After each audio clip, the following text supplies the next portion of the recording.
Is it great to be live on a Monday night in New York City or what?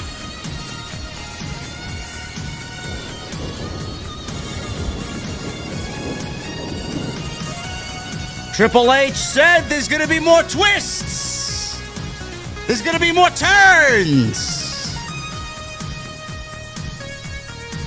I didn't expect Io Sky to walk out of Buffalo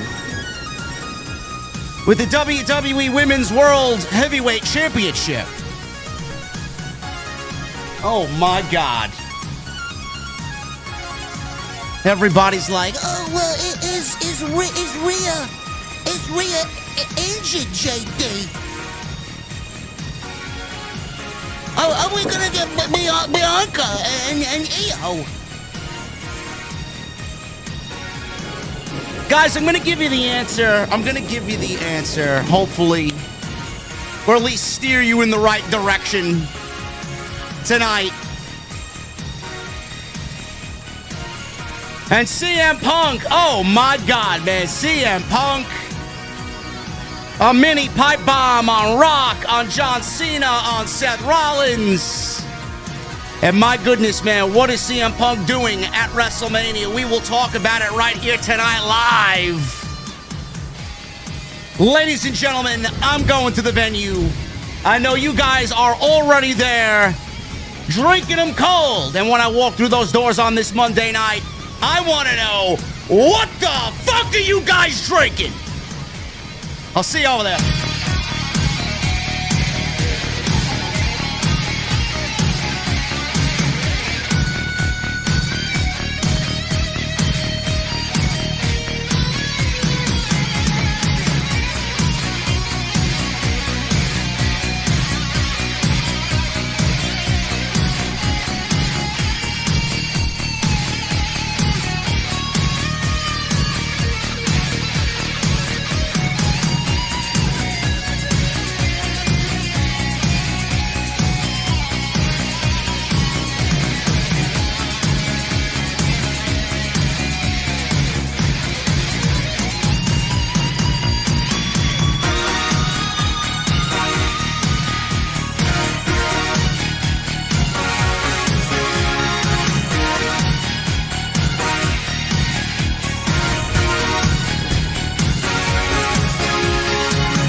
Why has Triple H been so successful? Why is Triple H running WWE better than Vince McMahon and Bruce Pritchard on Monday and Friday night? Long-term booking.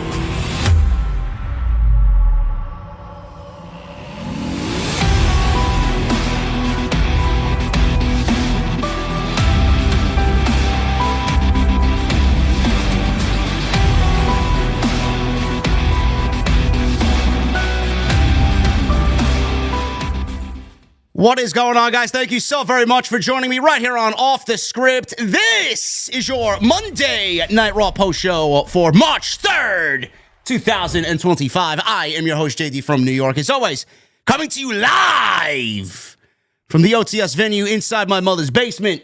Thank you guys so very much for joining me on your Monday evenings, wherever you may be. And I want to apologize in advance. I'm a little bit under the weather. I might not sound it, but if you hear a sniffle or a cough throughout this 2-hour stream tonight, I apologize in advance. I don't know where or who got me sick, but we will truck along and do our very best tonight. So thank you guys for joining me on this Monday night for this Raw after Elimination Chamber where, oh my God, man. Triple H is wrapping up Booker of the Year already, man. We're not even through the fucking month of March yet, man. We just started. Triple H, he said that there will be more twists and turns planned for WrestleMania and the road to WrestleMania. This was reported on the Wrestling Observer with Brian Alvarez today. Speaking on Observer Live, Meltzer and Brian Alvarez delivered a stark warning to those who believe that they have WrestleMania figured out. They are the last two guys that have WrestleMania figured out. Alvarez says, I was told that when the Chamber show was over, there were a bunch of matches that seemed like, okay, we know what we got for Mania. He stated, acknowledging the perceived clarity after the event. I was told that there are more twists and turns coming, he revealed. If you think you know the Mania card based on what happened at the Elimination Chamber, there are going to be some changes. There's 7 weeks left till Mania, so there's a lot of things that they could do, Brian Alvarez emphasized. As we saw tonight, he wasn't really that far off. Rhea Ripley and Io Sky for the WWE Women's World Heavyweight Championship. I did not expect what we got tonight. You know, I'm still looking for the people that claim Triple H is predictable. I want to see them blame and have a problem with this creative now. Oh, it's boring. Oh, EO sucks, JD. Can't win with you people. I didn't expect it. I'm sitting there fucking jaw-dropped. Like, what the fuck did we just see? Io Sky defeated Rhea Ripley tonight for the WWE Women's World Heavyweight Championship. It didn't really make Rhea Ripley look good. It made Rhea Ripley look like a blithering idiot. I don't know what is with this creative sometimes, man. They make their champions look like geeks. I don't get it. Bianca Belair is on the outside. She's sitting by the commentary table as nothing more than an observer. She's sitting there minding her own business. And all of a sudden, she starts clapping for Io, who is on some offense late in the match. And Rhea Ripley stops what she's doing. And she goes out there.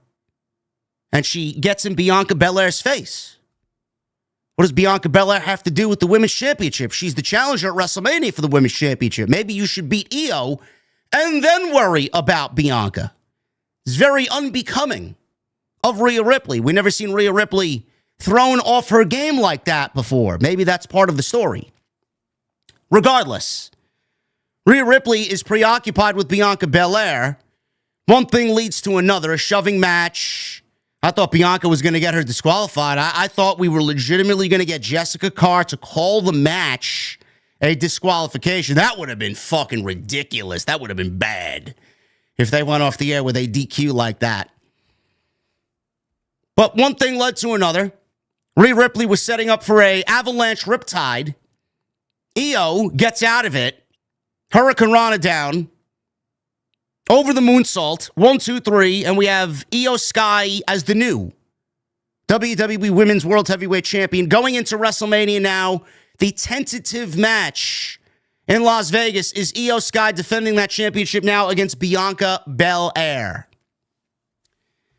Guys, I think I have a pretty logical sense of what's going on here. I think I have a pretty smart community. Rhea Ripley is not going to be off the WrestleMania card. I don't know what the commotion is about. I don't know what all of the complaining is about. I did some research before I went live tonight, and I got to read this to you because this is the only thing that I could really summarize as far as a logical direction for where they're going here. As of tonight, before this championship match, and now after this championship match, Rhea Ripley has not defeated Io Sky in a one-on-one match in WWE. Not once ever. Their history includes several matches primarily from NXT, Black and Gold, the good old days, where Io Sky consistently came out victorious over Rhea Ripley. In the 2018 Mae Young Classic, this was the semifinals, by the way. I wish they would bring that back. I missed the Mae Young Classic. That was a great fucking tournament. In the 2018 Mae Young Classic, IYO defeated Rhea Ripley to advance to the finals in 2018. Later, on NXT proper Black and Gold, they had a no contest match on the May 20th episode of NXT 2020. And IYO Sky won the NXT Women's Championship in a triple threat involving Rhea Ripley and the Android. Remember that time when Charlotte Flair went down to NXT and destroyed that division because she had nothing else to do. She got bored. That was at In Your House. That was when WWE for the NXT brand brought back In Your House from the 90s. Remember that? That was back in June of 2020. IYO then successfully defended the title against Rhea Ripley on November 18th as well, 2020. On the main roster, she still has not defeated IYO Sky on the main roster, and she remains undefeated, IYO, against Rhea Ripley. Folks, it is very clear where they're going with this. This is the only thing I could really come up with. IYO owns Rhea. Triple H has been coined as too predictable. Oh, Triple H is too predictable. Oh, Triple H is safe. Okay. Sure, he has been safe. I don't think anybody's denying that.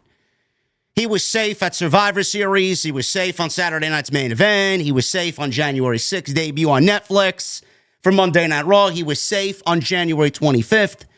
Jey Uso wins the Royal Rumble. Everybody has a fucking seizure over it. And everybody's complaining about the fact that Triple H is a terrible booker. The one guy that nobody gave a fucking chance of winning the Royal Rumble won the Royal Rumble. Then we get the Elimination Chamber. You saw what happened there. One of the best moments in the history of WWE. Probably one of their best pay-per-views ever. Elimination Chamber 2025. And now tonight. So the guy went from Rumble to Chamber to Raw after Chamber, making unpredictable, nobody would think of decisions. And people are still complaining. Do I like this decision? I don't really care one way or another. I just want to be fucking entertained. Rhea Ripley taking the championship into WrestleMania with no struggle in some circles may feel boring. You got one way of looking at this. It was either a Rhea Ripley and Bianca one-on-one match, with Bianca winning and Bianca getting the championship, and we go back to the boring days of Bianca Belair as the women's world champion. Or, remember, she's undefeated at WrestleMania too, so that's going to be something to keep an eye out for as well. Or, you do what you did tonight, and you give IYO the championship, and you chase with Rhea going into WrestleMania, getting her win back over IYO.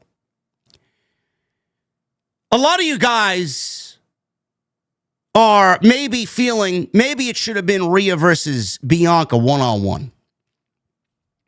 I don't know about you.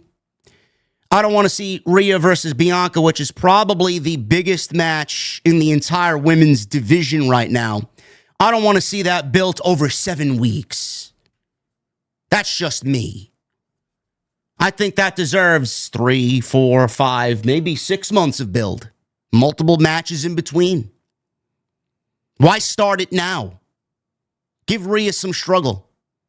Give Rhea some struggle and have her chase IYO and make it that story going into WrestleMania. The internal struggle of Rhea now can't beat IYO Sky. Now the story is she can't beat IYO. What is she going to do to get back to that? How is she going to get back into this match and get a championship match at WrestleMania?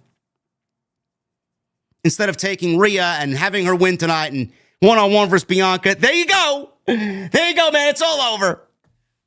Very linear, very straightforward path. I much rather the twists and turns because WWE has now the option to be a little bit more creative. You give Rhea Ripley's character a little bit more depth. You give Rhea Ripley's character a little bit more struggle. You give Rhea Ripley's character a little bit more triumph. on the road to WrestleMania. Not only is she now basically chasing the Women's Championship to get it back, but she also cannot beat IYO. And she's going to do whatever she can to beat IYO. But she's also got Bianca Belair to worry about now as well, so it's going to be double as hard. I don't mind the decision that they made. I don't. It keeps you guessing. Nobody expected a title change tonight. It adds layers to Rhea Ripley's character. It gives her now not one but two things to chase after on WrestleMania's biggest season, or the WWE's biggest season, on the road to WrestleMania. And then you got Bianca Belair looming, who's going to be an even bigger threat than anybody else that Rhea has had in the last 18 months. So why is anybody complaining about this?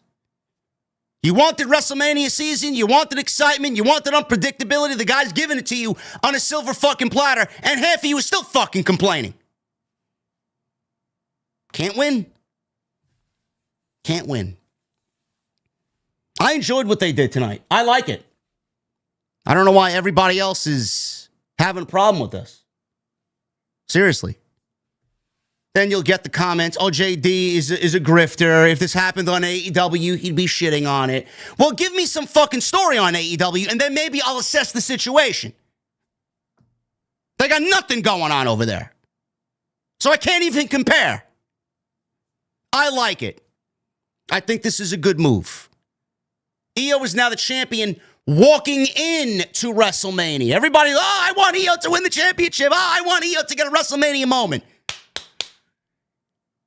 He gave you what you wanted, and you're still bitching. IYO walks into WrestleMania. IYO's on the WrestleMania card. IYO's the world champion, gets a WrestleMania moment. Rhea now has 2 layers of fucking story going into WrestleMania, and we got Bianca Belair with her shadow looming over the fucking Raw Women's division. I don't know what you want. I really don't understand what you people want. This is a good move. I hate using this terminology, but I'm going to use it here. Let it play out. I think after what we got at the Elimination Chamber, I think we should see it through before we start fucking complaining. I enjoyed what that did for the women's division. Because that division, especially on Monday nights, needs a little oomph. Needs a shot of adrenaline. Glad that they did it. Don't mind the decision that they made tonight. The other thing that happened tonight, CM Punk came out and he cut one fiery promo. This might have been the most fiery promo that CM Punk has cut since he's been back in WWE. He basically did not do any of his shtick. He didn't do it's clobbering time. He barely interacted with the audience. He made a beeline from his rent-a-vehicle through the backstage area, through Gorilla, out to the stage, and he made a beeline to the ring, to the commentary table, and he stood on top of the commentary table and called out everybody that did him wrong at the Elimination Chamber. He called out John Cena. He called out The Rock. And he called out Seth Rollins before he could say anything about Seth Rollins. Seth Rollins was out there interrupting CM Punk's promo, and there was a massive brawl that happened tonight on Monday Night Raw that left us all saying there's no way they do not book Seth Rollins and CM Punk at WrestleMania 41 in Las Vegas. I said, sure, that's a possibility. Then we got the overwhelming shadow of Roman Reigns and where he fits into all that, because Seth Rollins was the last one to put Roman Reigns out of commission for several weeks following the Royal Rumble. He's going to be due back imminently. I don't want Roman Reigns involved with CM Punk. I don't. I do, but not right now. I do, but not at WrestleMania. I don't want them at this year's WrestleMania. I don't want a triple threat match. I don't want a one-on-one match yet. Has nothing to do with Punk and Reigns. Nothing.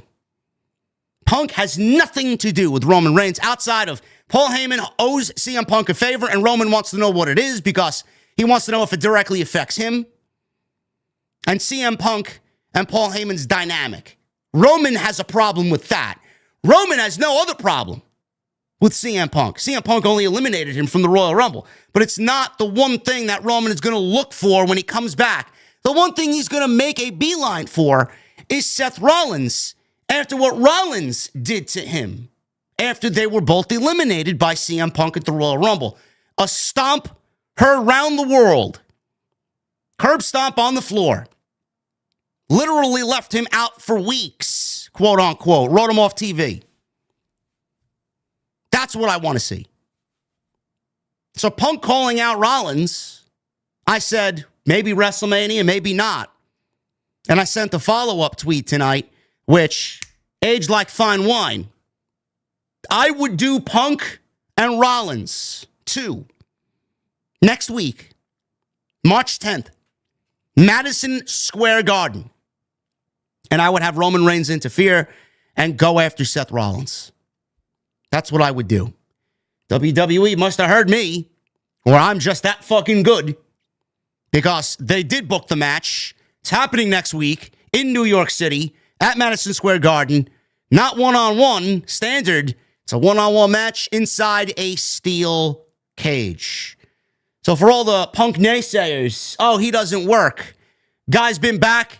He's been in a strap match. He's been in a Hell in a Cell. He's been in a War Games. He's been in a Rumble. He's been in an Elimination Chamber. And now he's in a fucking steel cage. If anybody ever says CM Punk ain't working in his way back to WWE, you're fucking out of here, bro. You're out of here, man. You're a complete blithering fucking idiot. The guy is working his ass off. He don't have to do half the shit he's doing. Look at all the matches that he's put himself in. He's going through the gauntlet. Steel cage match, Madison Square Garden. One-on-one with Seth Rollins.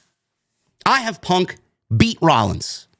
I have Reigns interfere, showing face, looking for revenge on Seth Rollins for what happened at the Royal Rumble. I am then done with Punk and Rollins until to be determined. Maybe when Punk wins the championship, maybe Rollins can challenge Punk at some point in the near future when Punk wins the WWE Championship. After next week, I am done. I'm moving on to Reigns and Rollins. That history deserves a WrestleMania match. Tie it all up, put it in a package, a pretty little red bow on it, and send it off. Goodbye. I'm doing Reigns and Rollins. That is a WrestleMania match that people have been asking for way longer than a CM Punk and Roman Reigns match. We will get Punk and Reigns. Not yet.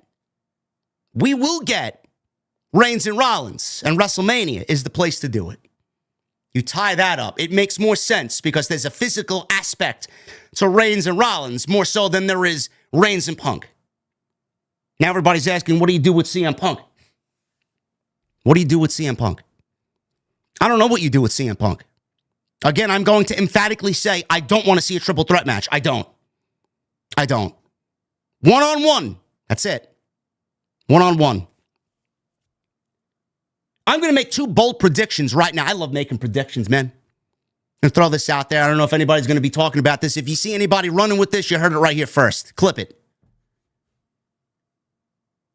Reigns and Rollins at WrestleMania. That's the match. CM Punk called out John Cena, and he called out The Rock. CM Punk told Cody a few weeks ago, I'm coming for you at WrestleMania. But I'm not going to stab you in the back. I'm going to stab you in the front. I'm a true friend, and a true friend stabs you in the front. John Cena clearly was a friend to Cody Rhodes, and he stabbed him in the back. CM Punk all of a sudden now is a part-time fortune teller. This is a thing with him. He makes these predictions, and they just somehow come. He's like fucking Nostradamus out there. CM Punk is the only friend. He said it himself. CM Punk is Cody's friend. They are great friends. Cody's going to need backup on this road to WrestleMania now that he's got the two-man power trip of Rock and John Cena right there in front of him. Cody's not going to battle this alone. There's no way. CM Punk has solidified himself more so in the Cody, Rock, Cena saga than he has Seth Rollins and Roman Reigns. Reigns is going to come back and go after Rollins. That's a separate thing. But Punk, he called out Cena and Rock before he even made a mention of Seth Rollins. They're going to tie this up next week. Roman Reigns is going to show up. Their WrestleMania program is going to be on and going. And CM Punk is going to join the fight with Cody against Rock and John Cena. I am making two predictions right now. It's either one or the other. I know we don't want to rinse and repeat of what's going on here. I know we don't want that. I'm using the two-night format. I am. I'm using the two-night format again for WrestleMania. I like it. Do it this year. Don't do it again next year. You're going to blow through it, and you're going to make it not special. But with Rock back, you're going to do a two-night format. All WWE needs to do is come up with some stakes. They need to come up with a reward at the end of the rainbow. I'm going to go Punk and Cody teaming up night one against Rock and John Cena. I don't know what would be on the line. I don't know what the prize at the end of the tunnel is going to be. I don't know how it affects night two coming out of night one. But I'm going and doing that. If you want to be different and you want to switch it up, maybe we do a six-man tag team match instead of doing the same thing that we did last year at 40 with Rollins and Cody against Roman and Rock. Punk and Cody against Rock and Cena. I believe Cena is going to win the WWE Championship this year. I think Rock wrestles at WrestleMania. I think Rock has a direct effect on Cody losing the championship on night two. If you don't want to do that tag team match, you do CM Punk, Roman Reigns, and Cody Rhodes. Roman Reigns also told Cody Rhodes way back in October when they were on the Georgia football field, the college football field. Remember that promo where they met on the 50-yard line? Cody, all he asked for Roman was to have his back, and Roman gave him his word that I will have your back. There's no better time to have this guy's fucking back than right now after what happened on Saturday night. Roman, Punk, and Cody versus Rollins, who will be revealed as the third man, Rock, and Cena. Boom. I don't know if there's going to be a third man. I just threw that in there, but everybody's making a big deal about Rock throwing up the fucking 2. I don't know what that means. The numbers, the finger points, I don't know what it means. 1, 2, 3, I don't know. Is there other men involved in this thing? Rollins is so demented that he wants to stop Reigns and Punk that he'd actually join The Rock. That's what I'm doing. That's what I'm doing. Roman Reigns and CM Punk are the only two allies that Cody Rhodes has right now. Reigns gave him his word, and Punk basically told him, we're great friends. I'm not going to stab you in the back. I'm going to stab you in the front. You're going to know when I'm coming. Sounds like he's got some allies in this fight, if you ask me. Imagine this year we go from last year, Rock and Rollins on opposite ends, to them teaming this year just because of the fucking hatred that is consumed Rollins in regards to Punk and Roman Reigns. I'm doing it. Triple threat, or not triple threat, six-man tag or tag team match this year at WrestleMania. Boom. I don't know how you guys feel about that, but I got from tonight's open Punk moving on from Rollins, beating Rollins. Reigns shows up next week. We get Reigns and Rollins at Mania on night 2. And then we get Punk getting his WrestleMania main event, teaming with Cody Rhodes against The Rock and John Cena. And from there, Cody loses the championship. Cena's the new champion. Cody's got a chase. All thanks to The Rock. We get Punk and Cena, Rock and Cody at this year's SummerSlam. Boom. That's the way I'm doing it. Someone else told me something regarding Money in the Bank tonight. I'm going to wait. I'm going to wait to see how things play out here. Some people that I spoke to today don't think John Cena is going to win the WWE Championship at WrestleMania. More so, he's going to win Money in the Bank. And the Money in the Bank is going to be used to turn him back to a babyface because he's going to realize that The Rock has been manipulating him and he doesn't want to be on the wrong side of history. I don't know where they go. Six-man tag or tag team match, I do think that could be a massive main event. They want to make it bigger. All you got to do is add an extra guy on each end. They said this WrestleMania is going to be bigger than last year. How the fuck are you going to do it? How are you going to do it? Rock's got to be involved. Punk is going to be involved. Reigns is going to be involved. I don't know. We'll see what happens. But tonight's Monday Night Raw was a banger show. Great wrestling. They forwarded some stories. And everything is clicking on the road to WrestleMania. And I am super excited about what's going on, man. We got 5,000 people in here, bro. 5,000 on a Monday night. You guys blew the chamber numbers out of the water, man. One of the biggest streams in the history of the podcast. The Elimination Chamber review is at 115,000 real-time views with nearly 5,500 likes. Another 32,000 views on X. We're nearing 150,000 fucking views. The Elimination Chamber post show, man. By far and away the #1 stream in the entire community, and there's not one single motherfucker that's even close to the numbers that we did on Saturday night. Not one.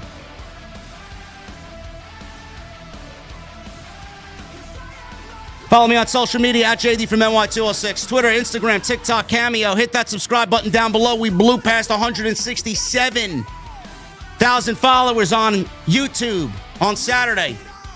Thank you. We are live right now on X. We are live on YouTube. We are live on Twitch. We are live on TikTok.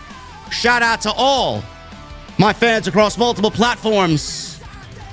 Hit that thumbs up. Try for 1,000 likes. No question, we're 45 likes away from 1,000 likes. Super chats are open. Get them on in. It's the best way to support the show. And remember, 8:30 tomorrow, the best duo in the IWC. There's one reason and one reason only why we are the Tuesday Night Titans. Because we are two of the very best of what we do. Me and the Solid Monster. Tomorrow night, we are going to talk John Cena's heel turn, what it means, how shocked we were, where we go to WrestleMania. It's going to be one hell of a hangout and discussion tomorrow night, so make sure you guys are right here on this channel, 8:30 p.m. Eastern. We got a bunch of new fans, and Tuesday Night Titans is the best podcast in the entire IWC. When you talk about what the two guys that we are, what we do, is nobody better. So make sure you guys tune in tomorrow night. And tonight we are sponsored by my great partner over at Hims. Hims.com. We'll talk about them a little bit later on in the show, right here on this Monday Night Raw post on Off the Script.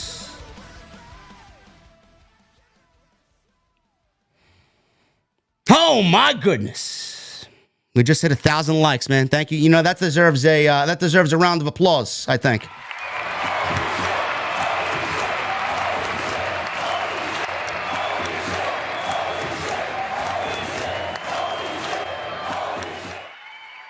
Shout out to my guy kicking it with Ross.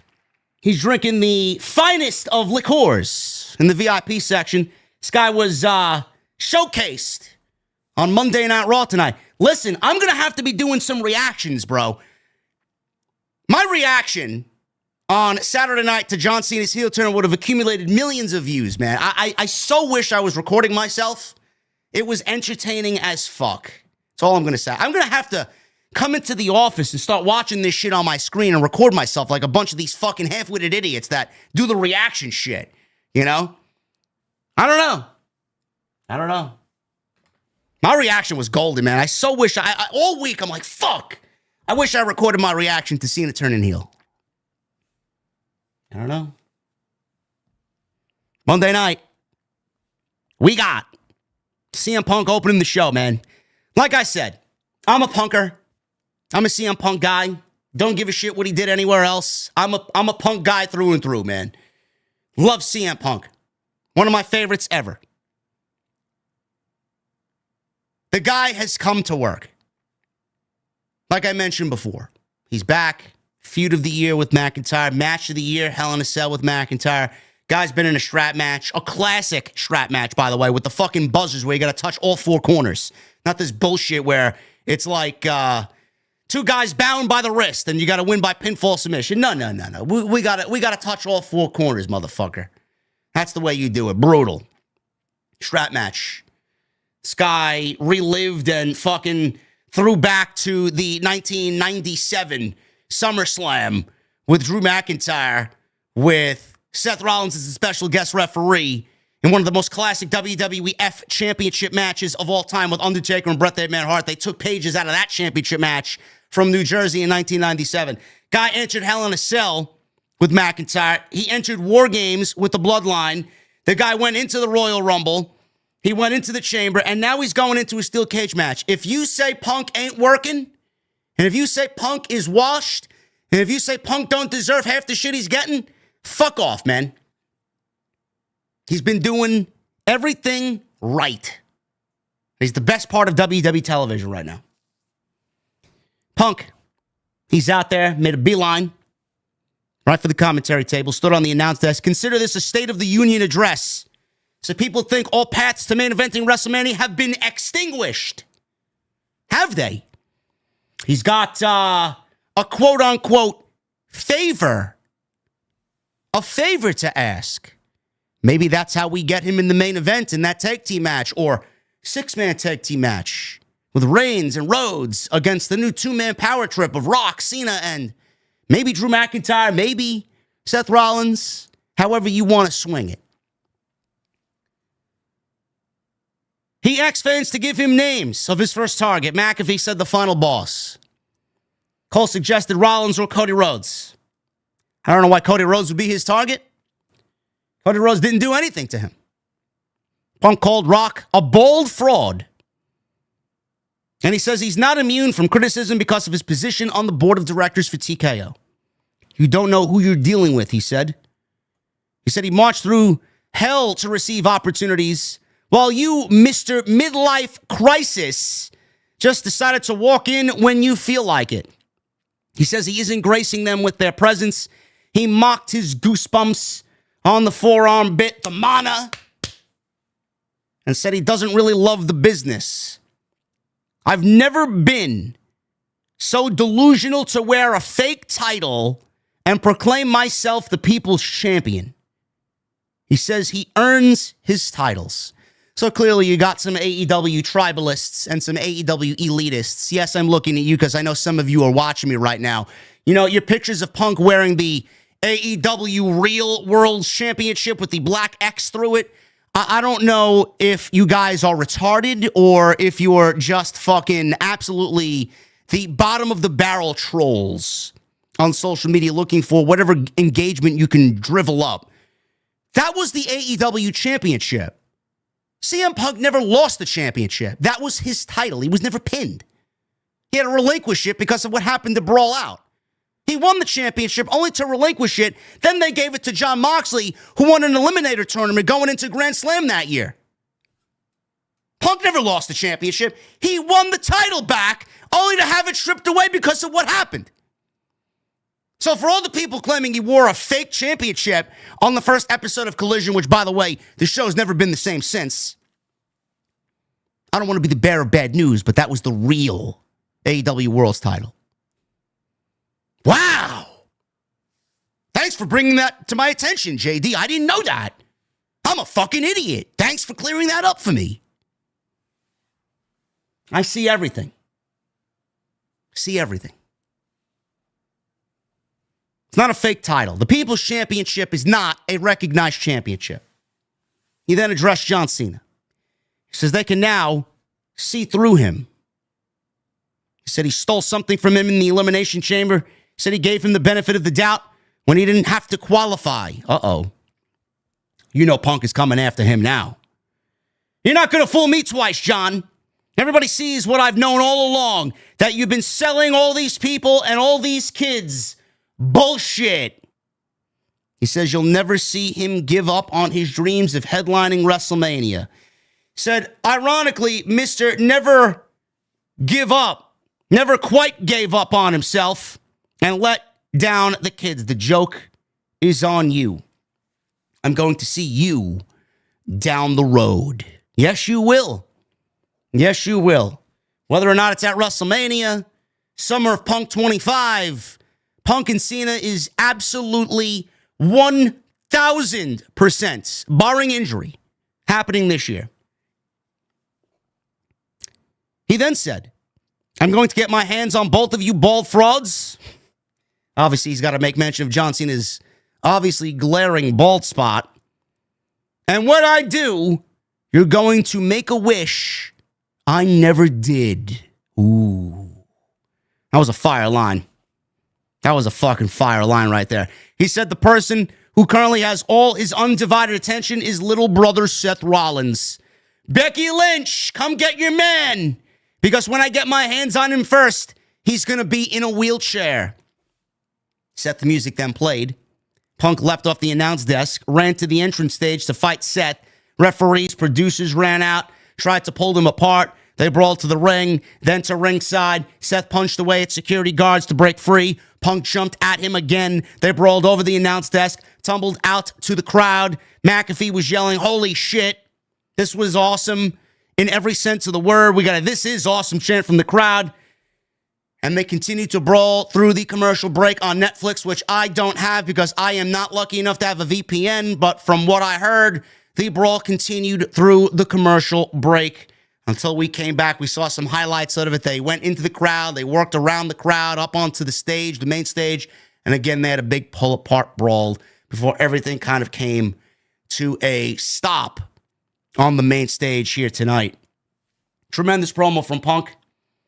Not really the pipe bomb, but the most intense, in-your-face, angry CM Punk that we've gotten since he's been back with WWE. Tremendous.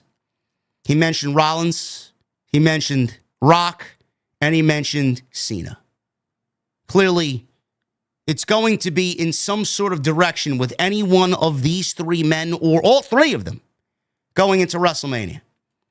Like I said before in the cold open, we are getting Punk and Rollins at Madison Square Garden next week, main event, steel cage. I do think we see Roman Reigns return next week to Monday Night Raw. I think we move on from Punk and Rollins right now. Don't do it at WrestleMania.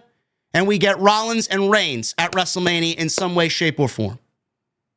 I think that's the direction to go. I'm not interested in Punk Reigns. I'm not interested in Punk Reigns Rollins. I don't want to see Punk and Reigns yet. Their issue is not an issue yet. Punk and Rollins have an issue that will be squared away by the time we get to the end of next week. Rollins and Reigns is the issue. Rollins did what he did to Reigns at the Royal Rumble. That, mixed with the history that both men have, is more than enough for WrestleMania. And again, what does Punk do? Again, I don't want to see a triple threat. I don't want to see a one-on-one. I would rather them put Punk in the main event, have him back Cody. He mentioned Rock and Cena. I do that tag team match, or worse yet, a triple, I don't know why I call it a triple threat, 6-man tag team match. And I do Cody, Punk, and Reigns against Rock, Cena, Rollins, or Rock, Cena, McIntyre. That's what I'm doing at WrestleMania Night 1. Just to make it a little bit different than what we got last year. Tag team match at 40, 6-man tag at 41, and then what happens bleeds into Night 2, where we get Rollins and Reigns. Punk is in the main event of Night 1. That'll be his WrestleMania, and then we get Cena and Cody. Night 2 main event. That's what I'm going with. Again, I could be completely off, but Reigns wrestled twice last year. He's got even more of a lackadaisical schedule this year, so having him wrestle twice at WrestleMania isn't all that far-fetched. I think we are going to play into the 2-match format, and for them to be hyping up this year's Mania is going to be bigger than next year. How do you do that? How do you do that if The Rock is not wrestling? And how do you do that if you don't do the Night 2, or Night 1 rather, directly affecting Night 2 format? I don't understand how they're going to go about that. Cena's heel turn has been fucking unbelievable. I don't think that's going to be enough to make it the biggest WrestleMania of all time. So We'll see what happens. I thought this was a great open. Probably the best open since Monday Night Raw has hit Netflix in the first 2 months on Netflix. I thought this was tremendous. Judgment Day. They were hanging out backstage talking about Rhea Ripley versus Io Sky. Liv Morgan said she beat both of them. She did. She beat Rhea and she beat Io on December 14th at Saturday night's main event. She told Raquel Rodriguez it's time for her to go after the Intercontinental title. Uh-oh. Is that what we're doing with Liv? Can you imagine Liv Morgan and Lyra Valkyria and Liv Morgan wins the Intercontinental Championship? I'm not even second guessing it, man. I would put the title on fucking Liv, to be quite honest with you. I mean, that Elimination Chamber performance was fucking great. So sure, she's over. She's more over than Lyra. I would not shy away from that option. In walks Finn Balor, and he told Dominic that he embarrassed the group last week. Dominic said Balor had a chair in his hands, and he still backed down from Bron Breakker. He suggested they add a member. Again, another member. Balor pushed back on that and said he could take care of Bron Breakker tonight. Dominic asked Liv about the Jade Cargill situation. Liv said she had nothing to do with it. Dom said he believes her. She had nothing to do with it. She had nothing to do with it. I fully believe it was all Naomi, and maybe, if they want to throw a wrinkle into the story, maybe it was Naomi, and maybe Bianca had something to do with it, but we won't find out until Jade takes care of Naomi. Gunther. He went one-on-one with Otis. Otis is out there with Akira Tozawa and Maxine Dupree. This was a low-key banger TV match. On the banger scale, out of 5, I would say this was at least a 3. Otis is super over. And I'm wondering if WWE should give Otis a nice singles run somewhere. I think he's earned it. I think the crowd would love it. This was pretty fun. Gunther can make anybody work. It doesn't matter. He was in there last week with Tozawa. That was great. For the 3 minutes that it was fucking great. And now he's in there with Otis. One-on-one here. Goes 10 minutes. Gunther worked over Otis until Otis yanked him out of the ring and gave him a fallaway slam on the outside. He was in control. He missed a big charge in the corner. Gunther, he's in control going into a commercial break. Otis fires up after the break. Gunther's giving him those devastating chops, and he's no selling the chops as Otis. It's a fucking beast. Imagine no selling Gunther's chops. I think any one of us would crumble into fucking dust if Gunther really laid a chop into us. Then they traded chops back and forth. Otis slammed Gunther down with a World's Strongest Slam. Otis then hits a sloppy-looking caterpillar.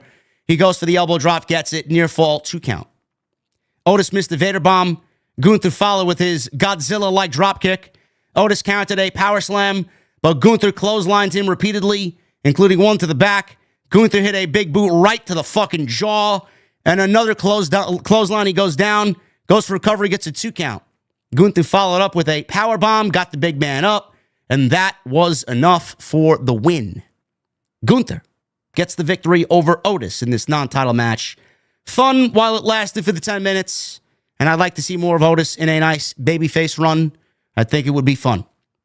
Crowd was into it. Gunther then put Otis in a sleeper hold after the match, so Tozawa tried to make the save, but Gunther powerbombed him on top of Otis. Gunther was about to continue the beatdown on Alpha Academy, but Jey Uso ran out, and a quick brawl ended with Jey Uso spearing Gunther as Gunther rolls to the outside. Jey Uso is then posing and yeeting, and he was suddenly attacked by Grayson Waller and Austin Theory, who made fun of him last week. And Jey Uso got in a couple shots on both of them last week as well. So they were looking for revenge after the snide remarks of Jey Uso. So Jey made a comeback, took care of both of these clowns. And because of this momentary distraction, Gunther grabbed him from behind and put him in a sleeper hold and put him to sleep. No yeet tonight. Sleeper hold by Gunther. Stood tall with the title up. Getting booed out of Buffalo was Gunther at the end of this segment. I thought this was great. I don't know what we're doing with Waller and Theory and Jey Uso. I mean, they need to find a road for these guys going into WrestleMania. So we're seeing the Alpha Academy. We're seeing Theory and Waller. It's fine. They need to start being creative. Gunther promised 10 weeks of hell. This was weeks ago. Now we're 3 weeks down. We got 7 weeks to go. Next week will be 6 weeks. What are you doing to make each week hell for Jey Uso? You got to do something. Creativity. I'm going to need to see it. I don't know how many more weeks of spears and yeeting we need to see from Jey Uso and sneak attacks. Very simplistic sneak attacks. We're going to need some creativity here. Otherwise, this match is going to fizzle out by the time we get to WrestleMania, and it's going to be nothing more than a fucking moment. A match that's going to happen, and people will be waiting for the moment at the end of the match. Give me a reason to emotionally invest in what these guys are telling. Right now, I'm fine. But we got 6 weeks. Can they maintain that over the next 6 weeks? Jackie Redmond interviewed Bayley during the break. Bayley was happy for Bianca, but disappointed she didn't win. She said she had her eyes on Lyra Valkyria, who she beat once already, and she wants the Intercontinental Championship. I don't want to see that again. I don't. I don't know how you lose your opportunity at one title and then all of a sudden want to go to the other title. Kathy Kelly was backstage with AJ Styles. Styles was asked about John Cena. He says he didn't see it coming. Of course he didn't. Nobody did. Nobody knew. The only people that knew about the heel turn were Rock, Travis Scott, John Cena, Triple H, and I'm sure Brian Gewirtz. That was it. 5 people. That was it. They kept it very, very secretive. AJ was asked about John Cena. I didn't see that coming, says AJ. John Cena selling out? All of a sudden, Karrion Kross walked up to Styles and put his arms around him from behind. Kross says it shouldn't be surprising to Styles since he is a veteran like Cena who knows how it feels to not get the respect you deserve. Styles says he's not John Cena.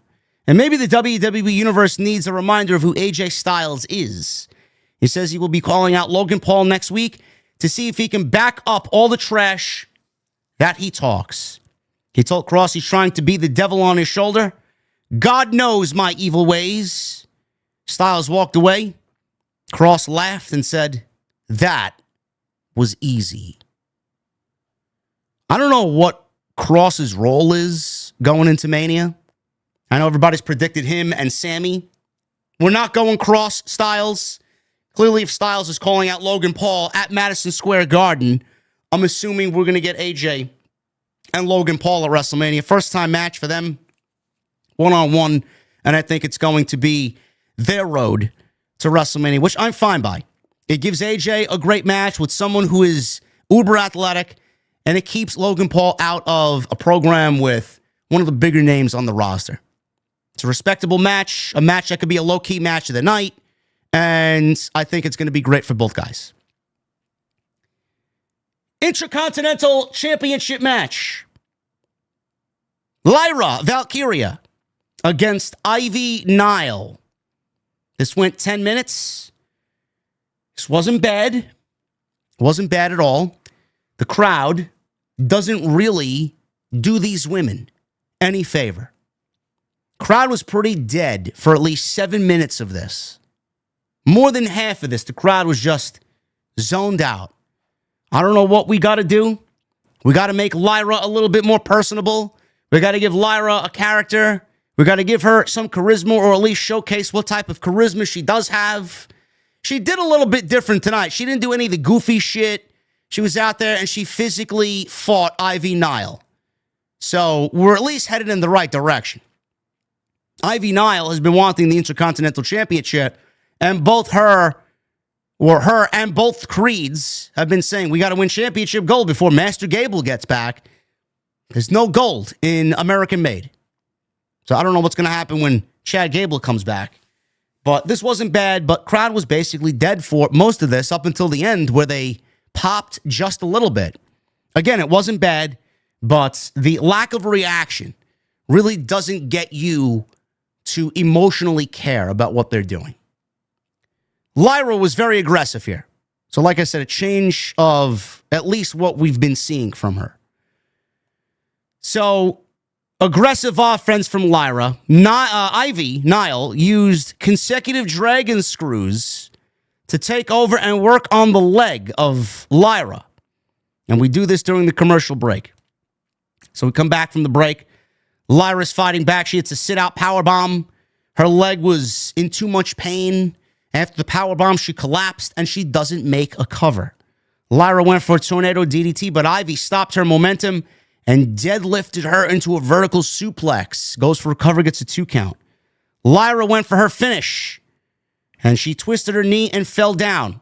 Nile, on the offense, hits a sit-out powerbomb on Lyra. Only a 2 count. Nile then sees an opening and applies the ankle lock to the injured leg. Lyra gets a rope break.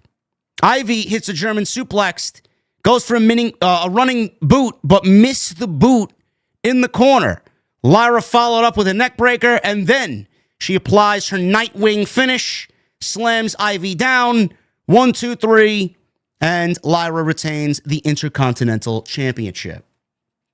No clear direction for Lyra going into WrestleMania. We don't even know if she will be defending the title at WrestleMania. A lot of people predicted Becky Lynch. We don't know if Becky's going to be back before WrestleMania. We just got word that Asuka is not going to be back in time for WrestleMania. They will be saving her for after WrestleMania. So it may be the same for Becky. We're in the knee-deep part of the road to WrestleMania. Next week will mark 6 weeks till WrestleMania. Does Becky come back and just kind of get inserted into something at WrestleMania? I would just hold her off. I don't know what we're waiting for. I know she's back. She's signed. Maybe WWE realizes that they don't need Becky Lynch this year. Maybe they're saving her for a start of a new program after WrestleMania. Lyra was a potential for Becky. They may go Bayley. They may not do nothing with the Intercontinental Championship. I have no fucking clue. The way the crowd reacts to Lyra, I won't even bother. Pretty good, not bad. Physical, crowd didn't really care. Lyra wins. Lyra's still the champ. Jackie Redmond. She's tried interviewing Seth Rollins as he marched through the back as he was on his way out of the building. All of a sudden, we see Seth yelling at Adam Pearce that Punk screwed himself and he'll make sure he doesn't make it to WrestleMania. He says this is the hill he will die on. Pearce told Seth to finish it. You want it? You finish it. Next week, Punk, Rollins, steel cage, Madison Square Garden. He then told him to get on his bus because he didn't want to see his face again until next week. He told the security guys to make sure he stays on his bus. And then Rollins gets on his bus and 3 security guards were guarding the bus door. Like it. Very excited about that. Ludwig. He stood middle of the ring. We saw clips of Ludwig, Kaiser, Pete Dunne, and Penta over the last several weeks. Kaiser was live in the ring with a microphone and said last week he took back attention that Penta was getting that he deserved for a long time instead. Penta heard enough. He eventually came out. He attacked Kaiser, flipped over the top rope, took him out with a big dive. It looks like we're continuing Penta and Kaiser, or mixture of Kaiser, Dunne, and Penta. Today, I guess I could talk about this here. I'm sure we'll talk about it on TNT tomorrow night as well. Rey Fenix has been released from Guantanamo Bay.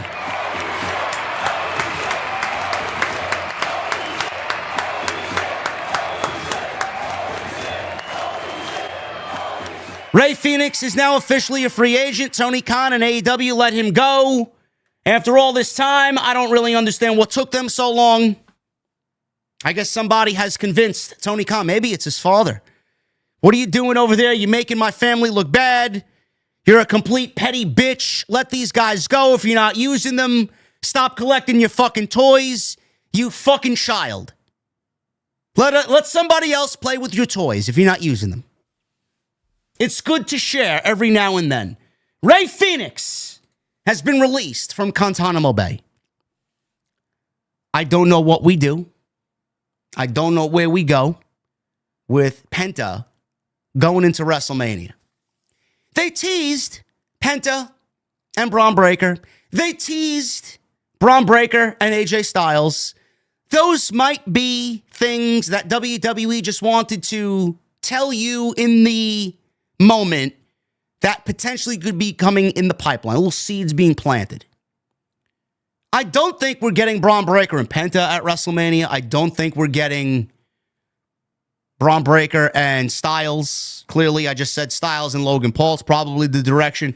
Finn Balor has been mixing it up lately with Bron Breakker. And it was even more apparent tonight on the show.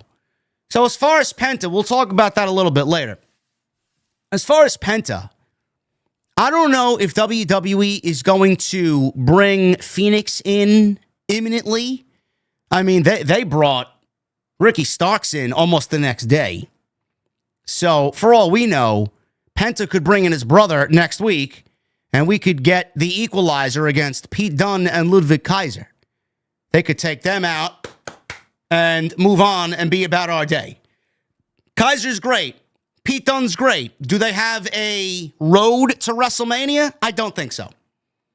Are we going to bring in Rey Fénix and pair him up with Penta to battle Ludwig Kaiser and Pete Dunne at WrestleMania? I don't think so. I think we saved the best for WrestleMania. Right now, we're looking at Chad Gable embarking on a Lucha Libre mission. I don't know where that takes him into WrestleMania. I just don't see them leaving Penta off of WrestleMania. Fénix is a free agent. I don't see them not bringing him in. He's definitely coming in. He's definitely coming. I would say in the next couple of weeks. You're going to see him on Monday night. No doubt about it. They're not going to waste any time. They got merchandise already to go for this guy. WWE basically knew when this guy was getting released. They knew it. There's no doubt in my mind that WWE knew that Rey Fénix was getting released. If I got the pen, I'm booking a 6-man tag team match at WrestleMania. I'm booking The New Day, and I'm booking Chad Gable. Have Chad Gable teaming up with The New Day against Penta, Fénix, and Rey Mysterio. 6-man tag team match. This is Lucha match right there. Can he learn the dark arts of Lucha Libre? Being that The New Day is feuding with the LWO and Rey Mysterio, the greatest luchador of all time, Dragon Lee, who is in the LWO, also a top-tier Lucha Libre wrestler. New Day and Chad Gable versus Penta, Fénix, and Rey Mysterio at WrestleMania. Boom. Boom. I like it. I don't know. Or maybe we get the Lucha Brothers versus Kaiser and Pete Dunne and just go the basic route. I don't know what we do with The New Day. I don't know what we do with Chad Gable. I don't know what we do with Rey Mysterio. I don't know. But I like that. Fighting for the honor of Rey Mysterio against The New Day, and then obviously Chad Gable, who has a problem with luchadors. I like it. Kathy Kelly interviewed Bianca Belair. Obviously, she was going to ask Bianca about Jade Cargill. She did not want to talk about Jade Cargill. She said out of respect, she's not going to comment until she hears from both Jade and Naomi. She said it's bittersweet because she did win the Elimination Chamber. She was very soft-spoken. She was very down about the friend situation. And she talked about facing the winner of Rhea Ripley and Io Sky later at WrestleMania. We still don't know if Bianca Belair is even involved. She still could very well be involved. That is still in play. Well, because Naomi was attacked doesn't mean Bianca's innocent. So keep on the lookout for that in the coming weeks. Chad Gable. Speaking of Chad Gable. Chad Gable had a beautiful video package, very Lucha Underground-esque. Whoever shot this loved it. More of this, and this is exactly what I was hoping for Chad Gable. I was hoping we'd see him on excursion, like fucking Josh Gates on Expedition X, one of my favorite shows on Discovery Plus. Love me some Josh Gates. This guy's in fucking Mexico hunting for the dark arts of Lucha Libre.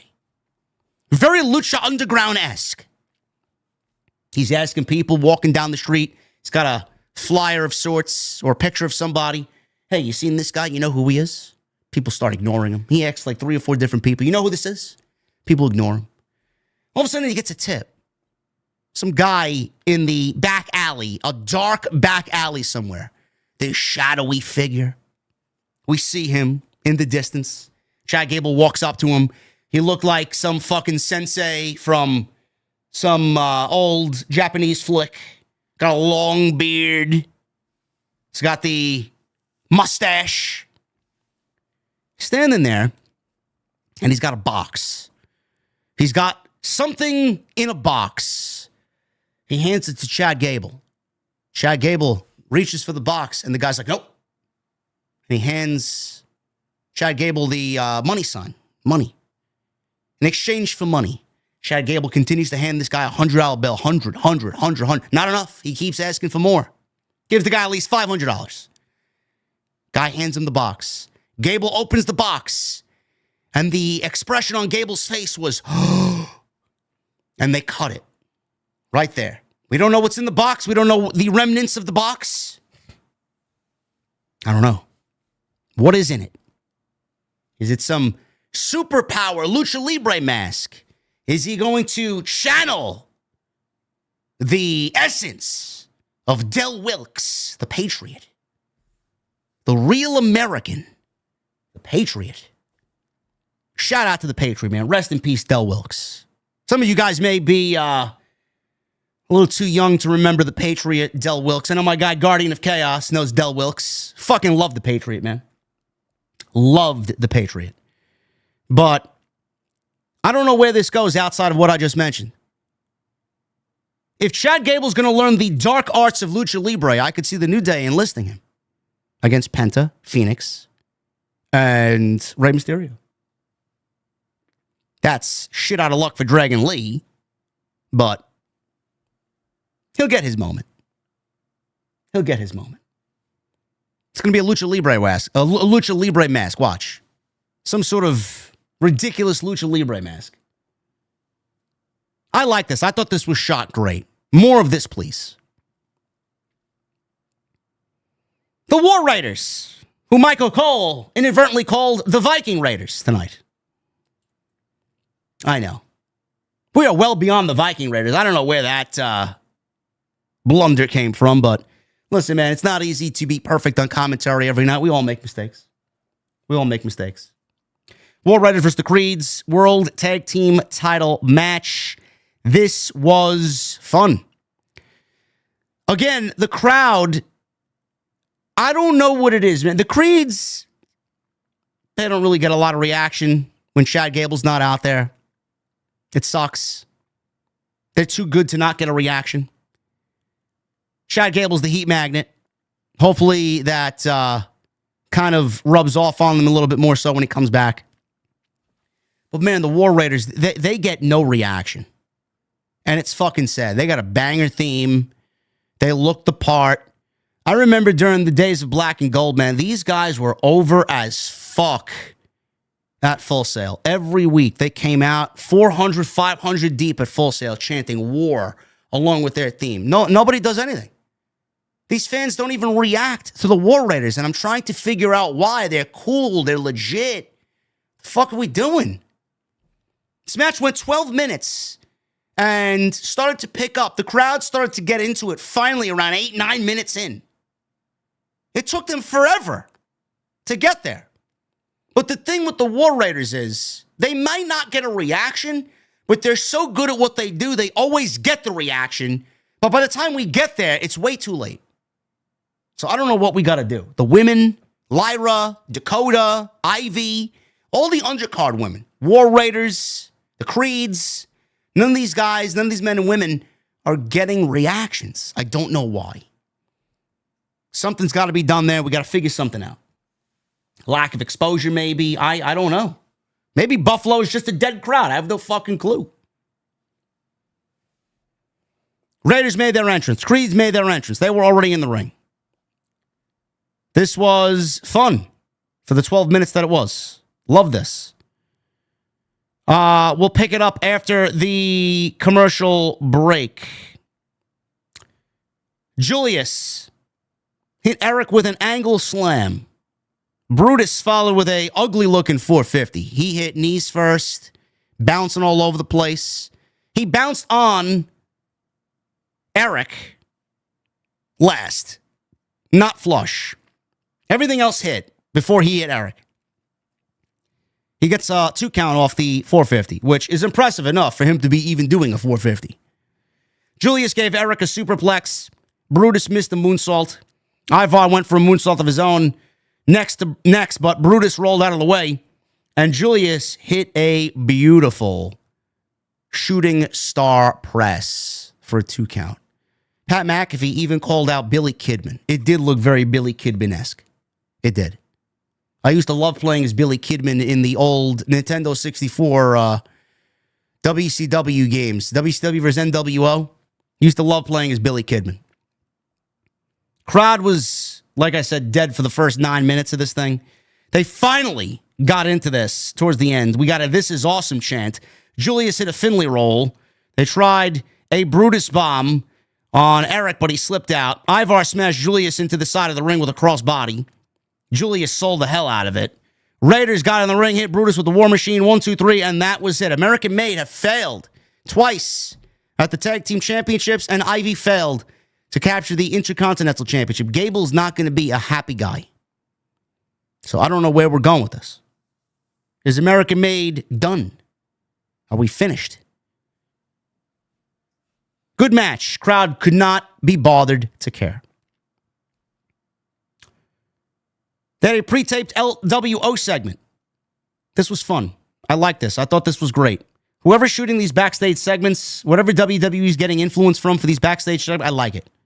I like it a lot. Dragon Lee, Joaquin Wilde, and Cruz del Toro promo. Then Rey Mysterio joined them. He said New Day should have finished what they started when they took him out. He says they will face him and Dragon Lee in a Texas Tornado tag team match. No rules, no tags next week at Madison Square Garden.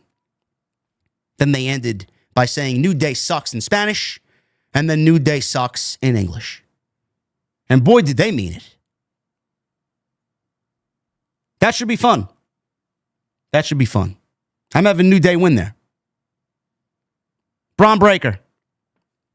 He was being interviewed by Jackie Redmond up in the fan area, like we usually see her do.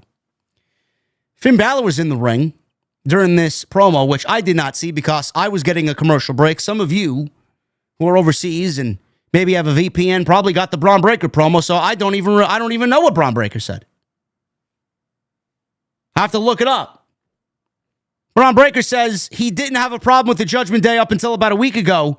He said it took courage for Judgment Day to do what they did to him. It took courage for Dom to walk around with a dirty Sanchez and for Carlito to be the Apple Man. He was about to move on to Balor, but Balor entered the ring, and that's when I had my commercial break, and I seen none of the Bron Breakker promo. Balor was in the ring. He said Bron was only champion because Judgment Day let him be champion. Bron says he was champion because he was a dog, and he embarrassed them last week, and we got a bunch of patrons in the crowd barking at Bron Breakker. Balor says he was untouchable in the ring and ate rookies like Bron for breakfast. Balor says there would be no dogs barking if they wrestled because Balor would put him down. He also said he could take that Intercontinental Championship from Bron Breakker anytime he wants because he's untouchable in the ring. Bron had enough. He marched down to ringside. Carlito tried to sneak attack when he got to ringside. Bron threw him over the barricade. Dom tried to attack from behind. Bron suplexed him on the concrete outside. Bron slipped into the ring, but Balor caught him with a sling blade. Bron grabbed him by the throat. Military press slam. Balor above his head. Bron was about to kill him with a super spear, but Dom pulled him out to safety. Are they setting Balor up versus Braun Breaker for the Intercontinental Championship at WrestleMania? I don't mind it. I think that works. I know Dominic has been asking, it's like the fifth week in a row, we've been asking for a new member of the Judgment Day. I know Dominic Mysterio was caught on camera tonight speaking to Karrion Kross, and you know Triple H with those Easter eggs. Everything you see on television has a purpose. That is just not happening because they're chit-chatting backstage. They're on camera. There's a reason for them being on camera. Is he the new member? I don't know. Or maybe he's giving Dominic some tips to get rid of Balor and enlist a new member because Balor doesn't want one. Is it Malachi? We'll see. Or Alistair Black. We'll see. It was a video package of John Cena's heel turn. This was fucking phenomenal business. The music that they put over this was fucking great. I mean, I'm sure it's on WWE's socials, WWE's YouTube. This was a tremendous piece of business. And when everybody tells me story doesn't matter, blah, blah, blah, I mean, this encapsulated story like you would not believe, man. I mean, holy shit, this was an epic piece of business. Love it. I probably watched the heel turn about 5 or 6 times since Saturday. Fucking great. In its entirety. It was fucking great. One of my most favorite moments maybe ever. Top 3 moment ever. Easy. A lot of people are comparing it to Hulk Hogan. It's not better than Hogan's turn. It's not better than Hogan's turn. I know some people will disagree with that. I do not agree with that. Did John Cena need to go heel like Hogan needed to go heel? No, he did not. Hogan's heel turn was transformative. It basically took the business to another level. Hogan started one era and created a whole nother era. Hogan was the biggest babyface in the history of the business and the biggest heel in the history of the business. You're not taking that away from Hulk Hogan. So no, it's not bigger and better and the best.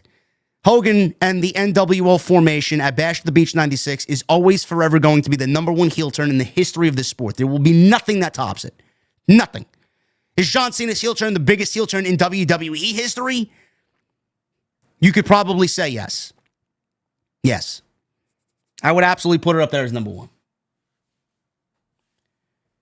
But this video package was unreal. I can't wait to see how he comes out, what he says, how he's presented, the theme music, what he looks like. A lot of people were complaining, oh, well, John Cena's not on the show. The Rock told you on Saturday that John Cena's not going to be on Raw. He told you already. He's in Africa. He's still filming. Whatever the fuck he's filming. Rock was not going to show up in Buffalo. We're going to hear from Cody. That's who we need to hear from first. How Cody's feeling. Cody's going to be on Friday. Michael Cole said Cody's going to be on Friday Night SmackDown discussing his emotions coming out. He said he was still shocked. Michael Cole said he spoke to Cody Rhodes. He's still in shock over what happened. We're going to hear from Cody. We're going to hear from either Rock or Cena. They'll be back. It's fine. John Cena can do whatever he wants. I mean, the heel turn has been everywhere. I mean, it was so worldwide, felt worldwide, everywhere, that it's still being felt today as I speak. Let it rest. Let it breathe. We're not done yet. When John Cena shows up, it's going to be announced, and you're all going to tune in. He's not going to show up on a random Monday with no advertisement because he turned heel on Saturday night at the Elimination Chamber. You're going to advertise it. You're going to fucking put it on the headline. It's going to be the biggest thing on the show. Right now, he can't do it. He'll be speaking. He'll be talking. Don't worry. Michael Cole hyped up Monday night. Next week, Madison Square Garden. Jey Uso versus Grayson Waller. Ray and Dragon Lee versus The New Day. Styles will call out Logan Paul, and Seth versus Punk inside a steel cage. So they're shaping up Monday Night Raw to be a banger next week. Alpha Academy They approached Jey Uso backstage. Otis thanked Jey Uso for coming to his rescue tonight against Gunther. He said, "Thank you. You're welcome," to Otis, and wished him well. Kathy Kelly then interviewed Jey about Gunther's attack and whether Gunther's attack threw him off his game and if he's doubting himself. He says he is doubting himself. Everybody that speaks ill against him has him doubting himself. He says he feels like he's suffocating. No one can pick him up but himself. He said at WrestleMania, he's going to crash out. He says he thinks he put him to sleep tonight with the sleeper hold, but he actually awoke a beast in him. Jey then left the arena and walked out into the frigid buffalo air with no shirt on. You know, for all the people that say Jey Uso can't get a promo outside of yeet, maybe you should go back and watch this promo. Jey Uso's always been a good promo. They're just hiding his promo skills behind the fucking yeet. When Jey was with Jimmy in the Usos at the height of their tag team run and they did the Uso penitentiary shit, Jey Uso absolutely could cut a fucking promo. So for all the fucking half-witted idiots out there who say Jey can't cut a promo, you're a fucking idiot. Jey absolutely can't cut a promo. This was a promo. No yeet behind this.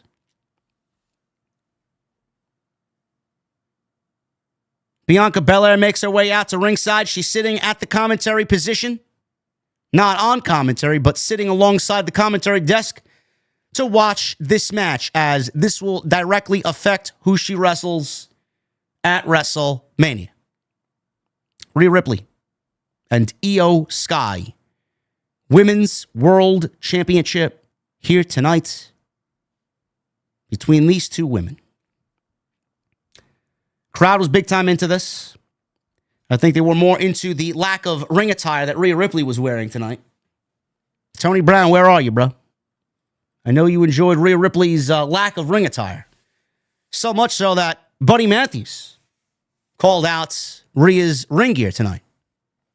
Rhea Booty Ripley. Not that anybody's complaining. IYO and Rhea, Women's World Championship, went nearly 20 minutes.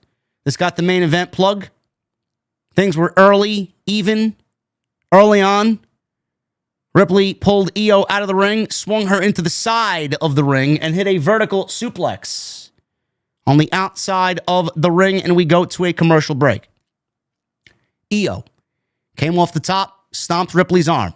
Went after the arm because can't do the riptide with one arm. Or maybe Rhea can. I have no idea. Ripley fought back with a slam, and she kept favoring her arm. Ripley hits a missile dropkick, which happened during the commercial break.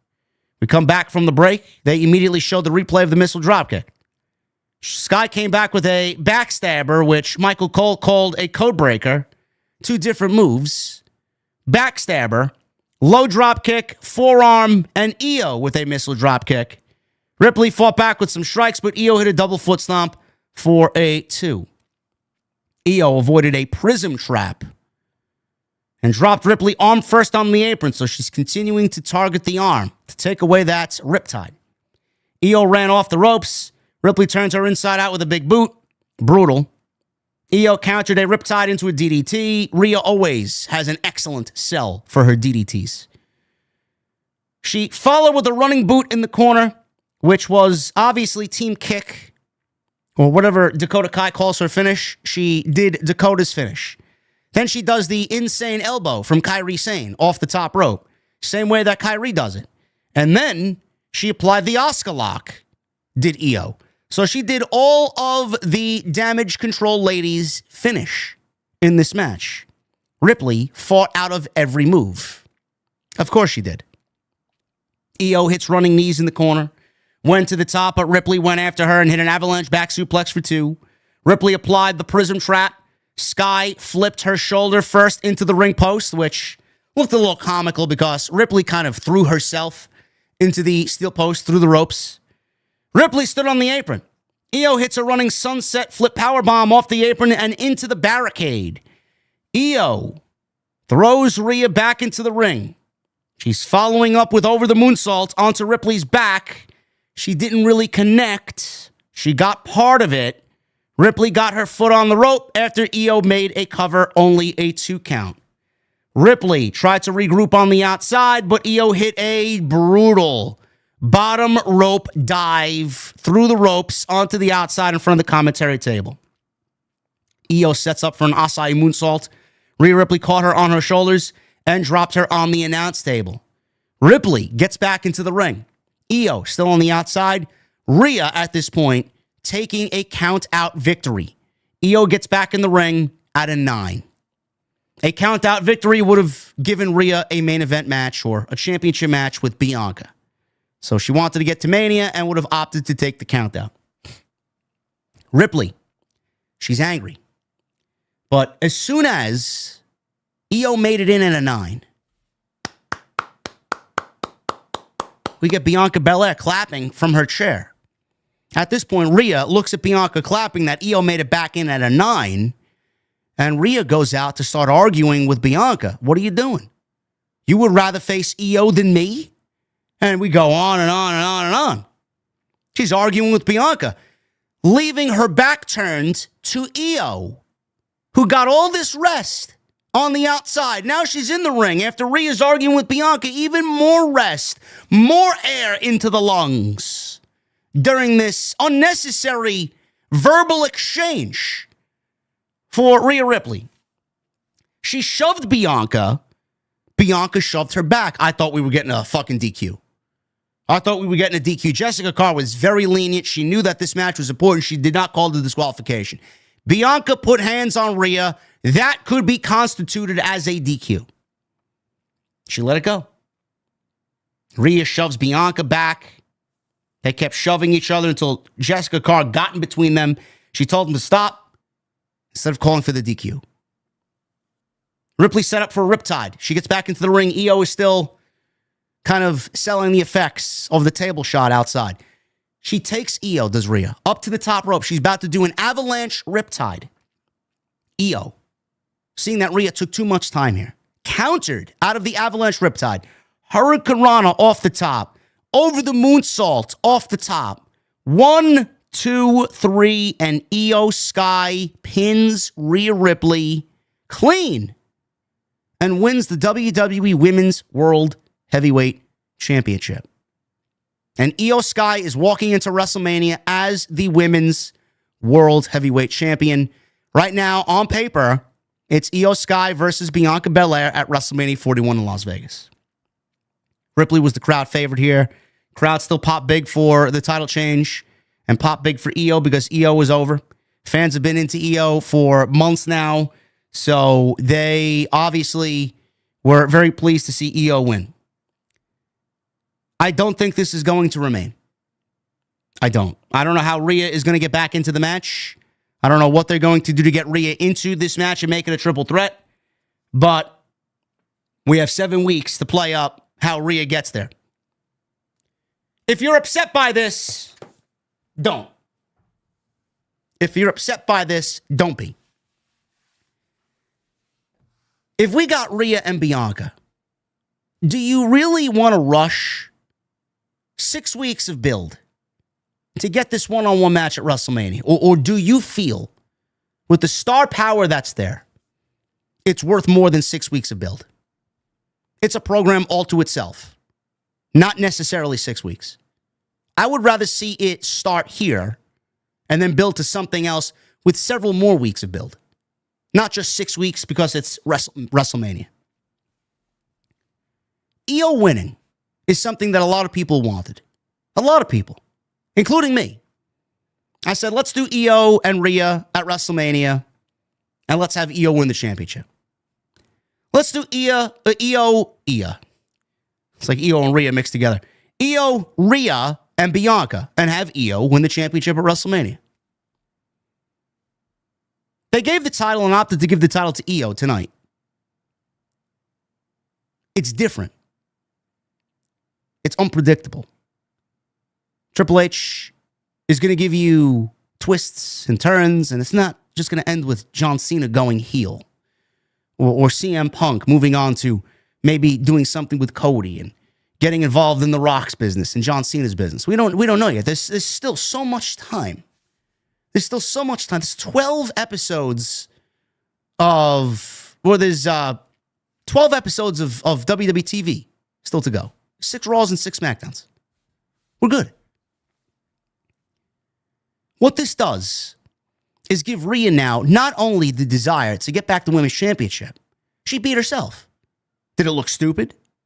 Did Rhea look like a geek? Sure. Yes. I don't know who, common sense, would do that. Worry about Io and then worry about Bianca. Bianca's not doing anything but clapping along. You got that angry over Bianca Belair clapping along? Worry about that afterwards. But clearly they didn't do that. Clearly Rhea had a problem with Bianca and opted to go and beat herself. Now she has to fight to get the title back. Now she's going to have a character that develops over the next 6 weeks.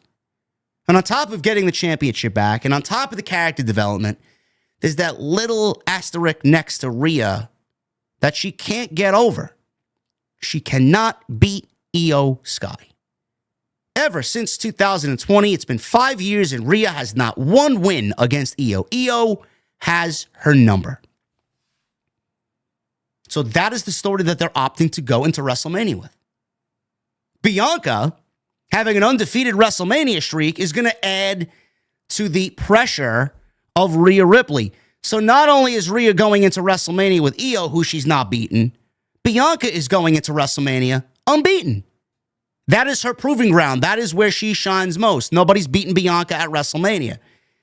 If you're upset by this, look at everything that is coming along with the loss compared to everything that you'd be getting with just Rhea and Bianca. When Rhea wins the championship back or Bianca wins the championship, then we'll get the proper build for Bianca and Rhea after WrestleMania. WWE needs to stretch out the women's top feud for several months. It's just not WrestleMania and then, all right, we go on vacation. They're giving you something now. And then after WrestleMania, then we go to Io, losing the championship, and Bianca and Rhea is the top program. But everybody wanted Io to win the championship. Now she's walking into WrestleMania as the women's world champion, and you're still not fucking happy. I don't really understand what you people want. I don't mind it. I think it's a great move. I thought this was a great Raw. The road to WrestleMania is still not carved out. 6 weeks to go, and we still don't know 75% of the card. Right now, on paper, it's Io versus Bianca, it's Tiffany versus the Android, Jey Uso versus Gunther, and Cody Rhodes versus John Cena. That's it. We don't know anything else. 4 matches. Everything is going to... They're going to bombard you with matches. They're going to let shit play out. By the time this is over with, by the time we get to half of this build and it's 3 weeks to go, you're going to have 8 or 9 matches booked for the show. You're going to know what Reigns is doing. You're going to know what Rollins is doing. You're going to know what Punk is doing. You're going to know. I'm enjoying everything that's happening right now, especially after the John Cena heel turn. Everything is going to come into play. And we still have that to look forward to on television. With a possible another appearance from The Rock and Cody's promo. We got so much meat left on the bone still. And everybody's complaining that Io won the championship from Rhea Ripley. And you got the Rhea Ripley fan base fucking up in arms tonight. Calm down. Calm down. Sure, the Liv Morgan stands are fucking celebrating and throwing a fucking ticker tape parade in the streets because they wanted Rhea to lose the championship well before tonight. It's going to be fine. You guys are going to be just fine.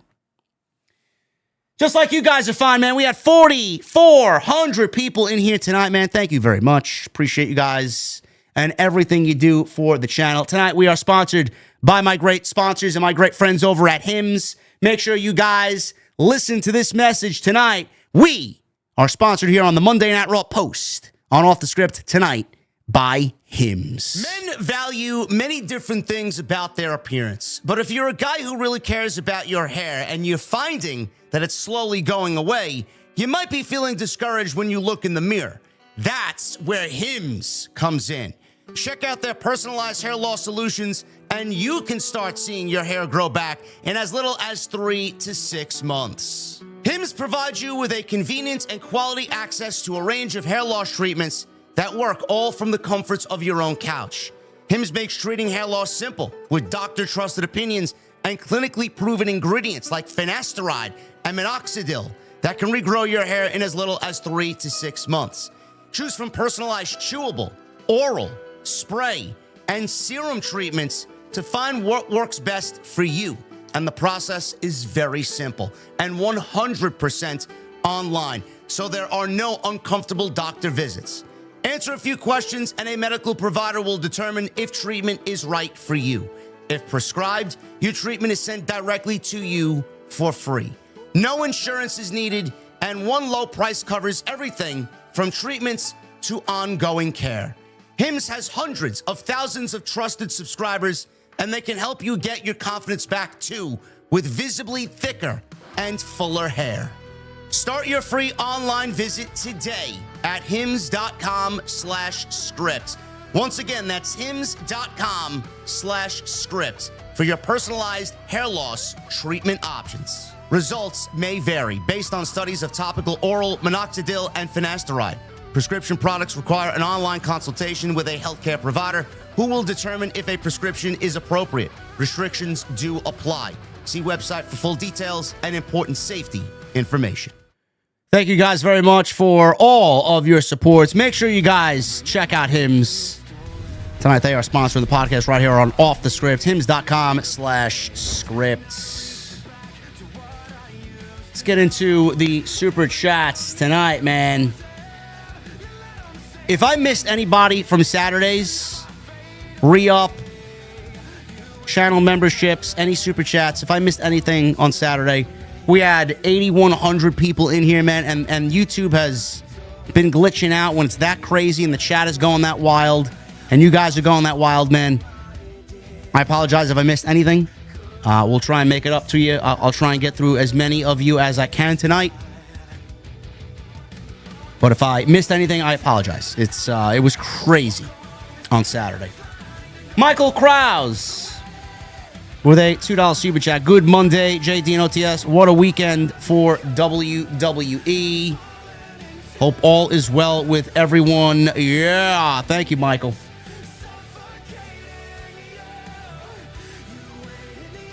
Best in the world, Matt, with a 15 in super chat. Ray Phoenix is free. Ray Phoenix is free.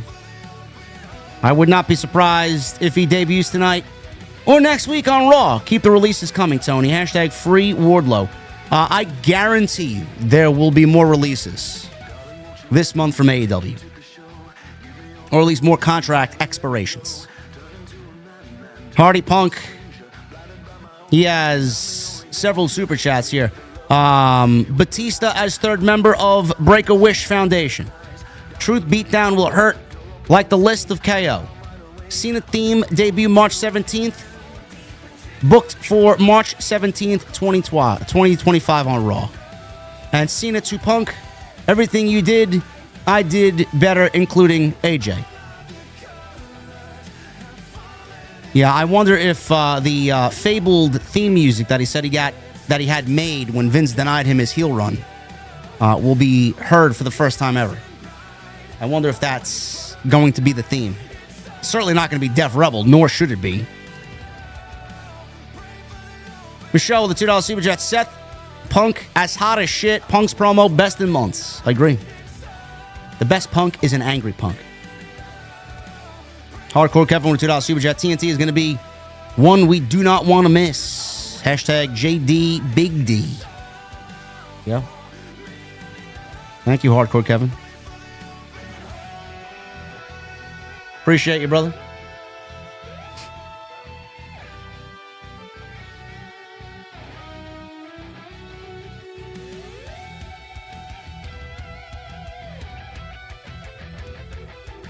Hardy Punk with another 4 in Super Chat. Bought tickets for Raw. 317 Brussels. First heel Cena look. Excellent. That should be something. He also says Styles versus Cross in a soccer mom hair versus hair match. Nobody's hair is better than AJ's hair. Cody Snyder with a $5 super chat said it on Twitter today. And I'll say it again. There's nothing like being on the road to WrestleMania with JD. Cheers, dude. OTS. Thank you, brother. Appreciate you, man. Hardy Punk with a $2 super chat. WrestleMania, glass shatter, Austin stuns Rock, we crash out. Hey, listen, it's a possibility. They could make good on what happened last year without him being there. He's in Vegas. WrestleMania is in Vegas. All he's got to do is drive the 4x4 over there. He's good to go. Johnny Boy Vaccaro with a $20 super chat. If a special referee is on the table at WrestleMania, Rock needs to recruit more souls. Cena, Seth, and Drew versus Cody, Punk, and Roman for night 1. Main event, which is a winner, declare their own special guest referee. I like it. I like it. I like it. Imagine Cody wins and he gets to enlist a special guest referee in Seth Rollins to beat his Shield again, and Rollins turns and joins The Rock. That'd be something, huh? I like that. Good one, Johnny Boy. Appreciate that, brother. Michelle with a 2. AJ Paul at WrestleMania, and we know Roman is back next Monday. Is he? Nothing's advertised. We're just assuming he will be. Johnny Boy with a 2. Gunther gives me JBL vibes. Gunther is a sarcastic motherfucker, bro. He is a sarcastic bitch, bro. I love it.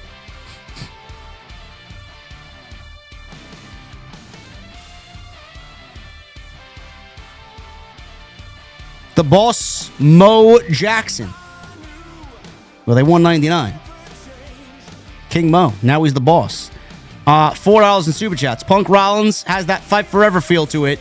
That first segment gave me Attitude Era flashbacks. Yes, it was a great way to start the show. Probably the best Monday Night Raw open this year. Johnny Boy with a 2. Punk cooked tonight. Rock, Cena, and Seth was gold. Also, Johnny Boy with a 5. Rey Fenix is free at last. Where and when would you think Rey debuts, and on which brand? I mean, he could debut any week. Madison Square Garden sounds like a good week. Why not?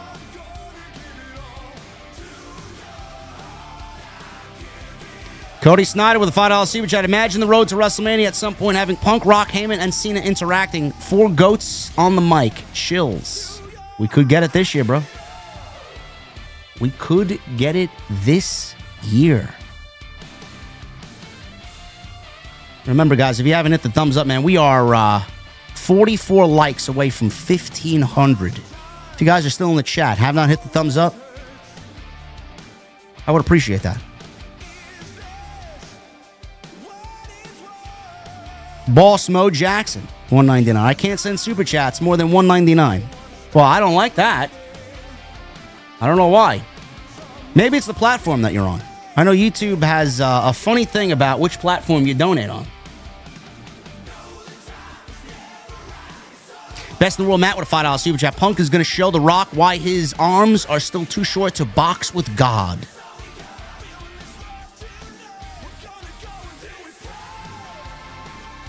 I would love an interaction between Punk and Rock this year. I would love it.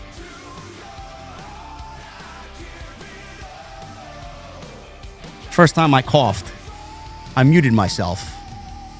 First time I coughed all stream. Am I getting better? I hope so. I'll take a Theraflu tonight. Best in the world, Matt. Thank you, brother. Boss Mo Jackson with the $1.99. Phoenix has escaped Guantanamo Bay. Let's go, Lucha, bro. Yeah. Hardy Punk with a 4. Crash Out Mania. Yeet. Jade comes for Bianca. Distracts RHEA. EO Champ 4-way. Nah.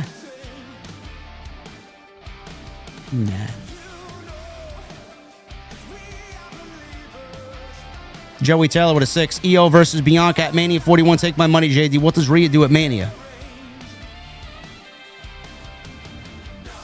I think I answered this question, Joey.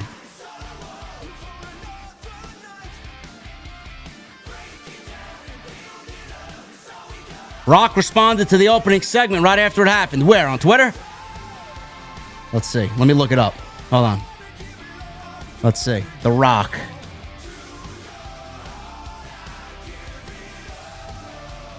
What did he say? Did he say... Where did he say it, Hooligan? On Instagram? You probably got to say it on Instagram. He didn't say nothing on Twitter.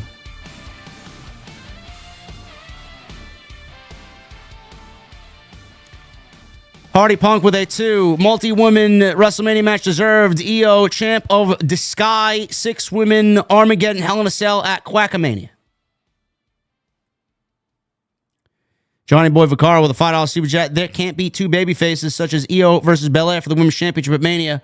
Bro, Rhea has to be the heel interjected into a triple threat. Imagine they turn Rhea heel. I don't know if that's the right way to go. I don't know if it's the right way to go. I'm going to look up right now, Rock Instagram. Let's see if he said something on Instagram. Otherwise, otherwise it's fake. No, he didn't say nothing. He didn't post nothing. He didn't say nothing. You know, it's easy to Photoshop something, man. It's easy to fake something nowadays. People are ridiculous. It's not on Blue Social. Fuck out of here. Rock is not on a fucking Blue Social. It's where the weak-minded go. Blue Social, Blue Sky, whatever the fuck it's called. Moving on here with the super chats. Let's get some tunes going here. Some Circle of Evil, huh?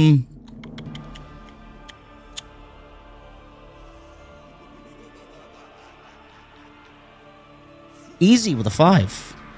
Hey, JD, Rhea will invoke a rematch clause for WrestleMania's Triple Threat. Triple H has been pretty ballsy for both the Elimination Chamber and Raw. Now WrestleMania season has begun.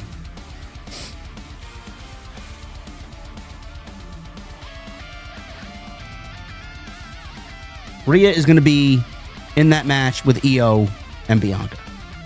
Tony Brown with a $4.99. Hey, JD, you forgot my 33 months super chat Saturday, but I understand 8K in here. Yeah, bro, it was crazy, man. I apologize, brother.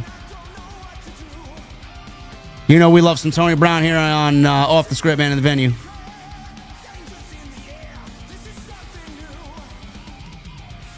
It was Drew. Yeah, I saw that, though. It was Drew's response to Punk on an old Dwayne tweet. Yeah, from 2011. I saw that.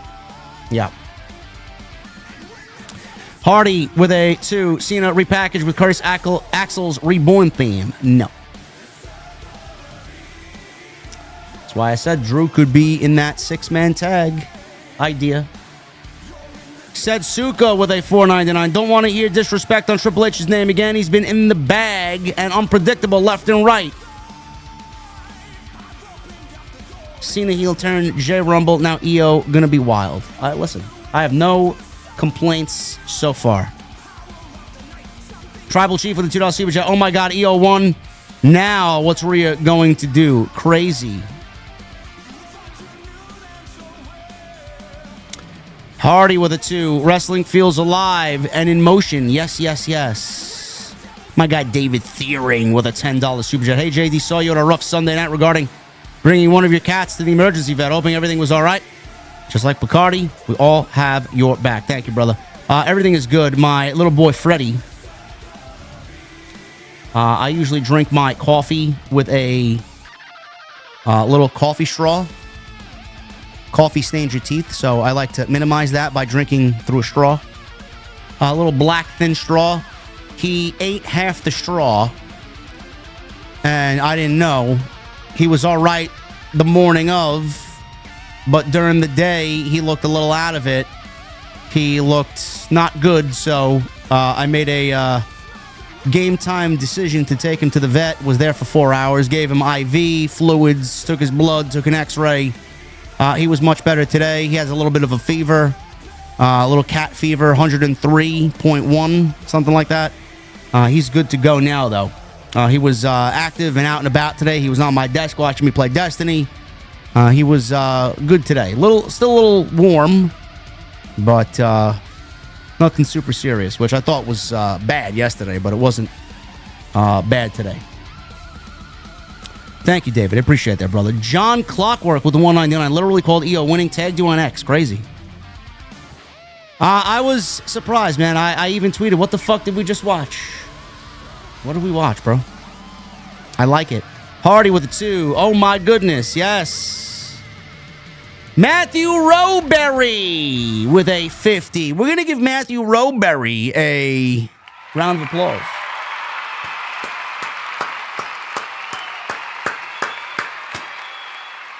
Matthew Rowberry with a $50 mini bomb here. Hey, JD, been listening for several years from Aberdeen, Scotland. Thank you for everything you do.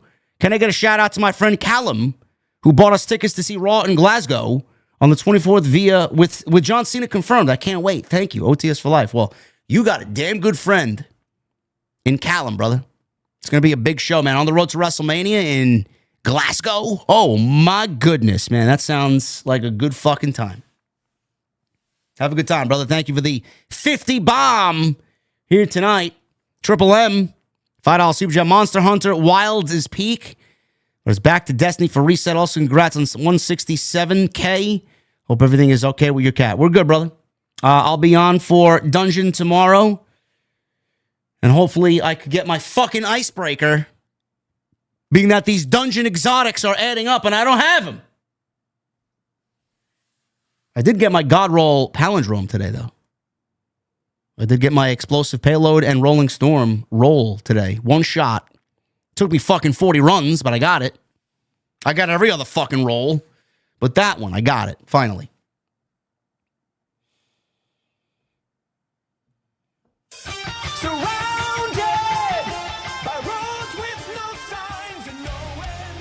Andre Benson with a $5 Super Chat. John Cena heel turn just plunged the WWE into an alternate universe. You seriously don't know what's going to happen. Let's see what SmackDown has for us.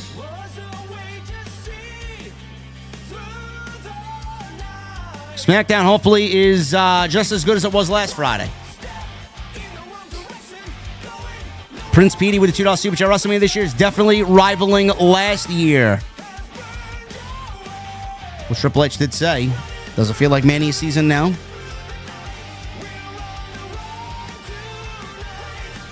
Michael Krause with a $2 Super Chat. Stone Cold says he would help Cody. Okay.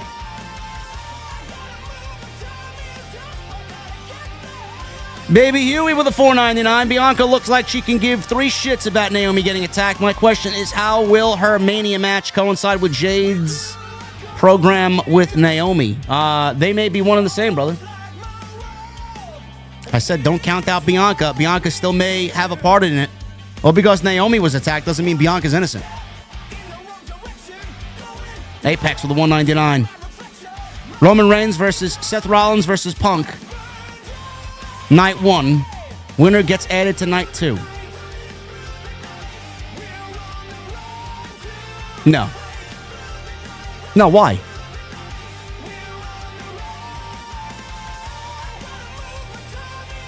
Ryan Fairburn with a $2-month Super Chat. Thank you, brother. Punk versus Cena versus Cody. Cena pins Cody. Punk says he was never pinned because he was screwed again. John Cena versus CM Punk WWE title. Rock versus Cody SummerSlam.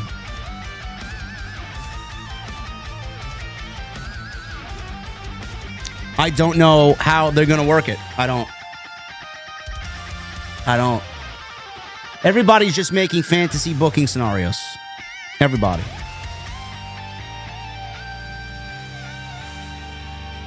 Mr. Premium with a $4.99 Super Chat. Are you going to have another live TNT podcast at Mania this year? I'm not going to Mania, brother. I'm staying in New York. I may be in New Orleans for Mania next year. Baby Huey with a 499. Ric Flair posted about interfering in the Cody Cena match. What percentage chance do you think that happens, and what would he do? Nothing, and he's not going to show up. What would he do? Cena would give him an AA. Prince Speedy with a $2 super chat. OTS family, hit that like button, fam. Absolutely. We got 1,526 likes. Thank you, guys. Mike 43 with 34 months. How about Travis Scott, Cena, Rock versus Cody, Austin, and R-Truth? What happens to Becky's return and Asuka? The Asuka lock hints at her returning. No, Asuka's not returning until after Mania, supposedly. I think that was reported by WrestleVotes. Might have been WrestleVotes or PW Insider. And I don't want Travis Scott anywhere near a ring. Nate Dogg, 24 with a 499. You hear Punk drop Becky's name. We needed Seth to drop AJ's name on a promo. Would that happen? Or is that too personal, like real life beef? I'm sure whatever they discuss beforehand, then get clearance to mention each other's significant others live on camera via a promo to talk shit on each other. Hardy Punk with a 2. Oh my goodness, live. Yeet JD. Yes, indeed. Oh my goodness. Gerald Davis with a $10 super chat. Aloha, JD. I wish I was where you were, brother. Do you think it will be SummerSlam where Bianca does her heel turn? I think Jade causes Bianca not to win, and then she reveals she was behind it. Now we begin the road to WrestleMania 42. I could see it. I don't think. All because Naomi was attacked doesn't mean Jade is clear, or Bianca rather is clear from Jade. We could absolutely see something happen there. Yeah, Travis Scott, you know, he could have broke a nose or an orbital bone or something, man. That was ridiculous. I don't think anybody told him it was a shoot punch. Or a work punch, rather. He shoot punched him. Hardy with a 2. Anyone got $98 left for the first bomb tonight? Wrestling Ross. JD, the live reactions come from live streams. I understand that. I would just record myself away from the live stream. What's the difference? Remember, Roman has never beat Seth clean one-on-one, says Matt. Best in the world, Matt, with the $2 super chat. Yeah, never beat him one-on-one. A Jobson with a $2 super chat. The vibe was amazing at KeyBank Center. 8 out of 10. Let's fucking go. I'm glad you had a good time, brother. WWE's rock and rolling so much that it's made AEW irrelevant. Nobody's talking about AEW. Legitimately nobody. And they got a major pay-per-view on Friday. Or, when? The 9th. What is that, Sunday? I couldn't give a single shit about Revolution. Butterscotch with a 17 months. Totally makes sense. Roman hates Cena. And Roman will be furious with The Rock for his choice in champion and side with Cody. Just a thought. OTS for life. Thank you, Butterscotch. We try to make sense here, bro. We try to make sense here. Hula Grim. Thank you for the recommitment, brother. That old school Mustang logo looks good next to your name. Hitman 600 with a $5 super chat. Do you think Gunther attacking Jimmy could garner interest? Sure. Adam Khan, the real Khan, with a $20 super chat. It leaves no message. Thank you, Adam. Mason the Legend with 10 months. WWE still hasn't changed how I feel about Jay winning the Rumble. It's the same shit every week with this guy. That's why I said they need to do something different. They need to do something a little bit more engaging. Having him come out and brawl with Gunther every week and a super kick and a spear. Not going to work for me, bro. Shannon Sharp says he's got Cody's back. Yeah, at Summerfest. He said at Summerfest or SummerSlam or whatever they call it. Hardy with a 5. Showed Cena's heel turn to my non-wrestling friends like Flair with a tear in my eye. Showed them the true beauty of this art form and they acknowledged. Everybody knows John Cena, bro. Chris with a 199. What's up, JD? Cena advertised for 317, 324, and 331. Great.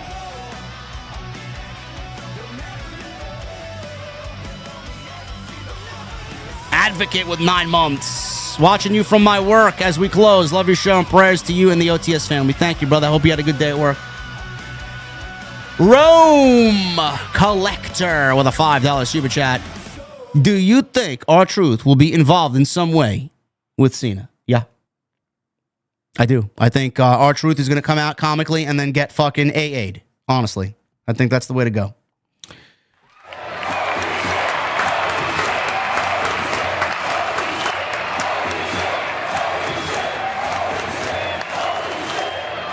Got to shout out my guy Jay Beasy with a Australia mate. 100 in super chat. With Cena turning, I can't wait for the merch, theme, and promo from Cena to come with the steel cage match. It may lead to Roman, Seth, Punk at Mania. I hope not. I hope not.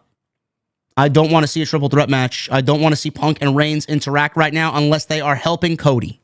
I don't want to see them involved together. I don't want to see that at all. Thank you, Jay Beasy. Appreciate you, brother. Rome Collector, thank you. Major with a 199. Cena has to deliver the most hateful promo ever. I hope so.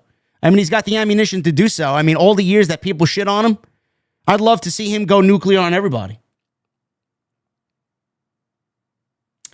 Does JD hop into the Crucible? Daniel Pena, no. No, I don't. You don't want to see me at Crucible, bro. I don't sweat enough to compete in Crucible. I am a PvEer. We're about to wrap up here. Just throw on my theme here. You know it. Rarely even with a $5 super chat times 2. Evening, JD. If you ever happen to find yourself in the Tampa Bay area, I'm a manager at Dunkin'. Your order is on me. If I am ever in Tampa, rarely even, you will know. I love me some Florida sun, bro. I would love to retire in Florida. If I wasn't here right now in New York, I would be in Orlando, in Winter Park. I would be somewhere. Somewhere in Florida. Tampa, Winter Park, Daytona Beach. Somewhere. Somewhere where there's a palm tree in my front yard and a fucking 70-degree breeze in the summertime. Or in the summertime, in the wintertime. Also, do you see Ricky Starks winning the NXT title before his run is up there? Could he even get Oba up in the Rochambeau? I think so. I think so. I think Ricky Starks is going to win the NXT title for sure. Guys, thank you so much for all your support. Appreciate you guys for showing up big. We got 4,500 at last check-in here, man. You guys are great. Follow me on social media at JDfromNY206, Twitter, Instagram, TikTok, and Cameo. Thank you to everybody who watched on multiple platforms tonight. Shout out to my X family, my Twitch family over on the Purple Snake, my TikTok fam. Thank you guys very much. Go check out all the content on the channel and the historic Chamber review, the numbers we did. Just thanks to you guys, man, for trusting in me and believing in me. Make sure you guys tune in tomorrow night. Solid Monster and I will be live for episode 85 of TNT, the best duo podcast in the entire space. And make sure you guys shout out my sponsor, man. Go check out my sponsor tonight, hims.com/script. Until tomorrow, TNT, I'll see you guys tomorrow for Tuesday Night Titan.